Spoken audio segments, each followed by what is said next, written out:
ലോകത്തെ ആദ്യ സമ്പൂർണ്ണ നിർമ്മിത ബുദ്ധി വൽകൃത ഭരണകൂടമാകാൻ അബുദാബി തയ്യാറെടുക്കുന്നു. 2 വർഷത്തിനകം അബുദാബിയിലെ മുഴുവൻ സർക്കാർ നടപടികളും 100% ഡിജിറ്റലാക്കും. ഇതിനായി പുതിയ ഡിജിറ്റൽ നയവും അബുദാബി പ്രഖ്യാപിച്ചു. 1300 കോടി ദിർഹം ചെലവിലാണ് അബുദാബി സർക്കാർ സമ്പൂർണ്ണമായും AI വൽക്കരിക്കുന്നത്. മറ്റ് തദ്ദേശ സ്വയംഭരണ സ്ഥാപനങ്ങളുമായി സഹകരിച്ച് അബുദാബി ഗവൺമെന്റ് എനേബിൾമെന്റ് വകുപ്പാണ് ഇത് നടപ്പാക്കുക. 5000-ലേറെ തൊഴിലവസരങ്ങൾ ഇതിലൂടെ സൃഷ്ടിക്കുമെന്ന് അധികൃതർ പറഞ്ഞു. സർക്കാർ നടപടികളെല്ലാം 2 വർഷത്തിനകം ഓട്ടോമേറ്റഡ് ആക്കും. പ്രവർത്തനം ക്ലൗഡ് കമ്പ്യൂട്ടിംഗിലേക്ക് മാറും. പൊതുസേവനം കൂടുതൽ സുതാര്യമാക്കാനും സാമ്പത്തിക വളർച്ചയുണ്ടാക്കാനും ഏകീകൃത ഡിജിറ്റൽ എന്റർപ്രൈസ് റിസോഴ്സ് പ്ലാനിംഗ് നടപ്പാക്കും. AI ഫോർ ഓൾ പദ്ധതിയിലൂടെ UAE സ്വദേശികൾക്ക് AI ആപ്ലിക്കേഷനുകളിൽ പരിശീലനം നൽകും. സർക്കാർ സേവനങ്ങൾക്കായി 200-ലേറെ നൂതന AI സൊല്യൂഷൻസ് കൊണ്ടുവരും.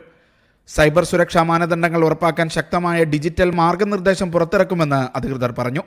Media 1 Abu Dhabi.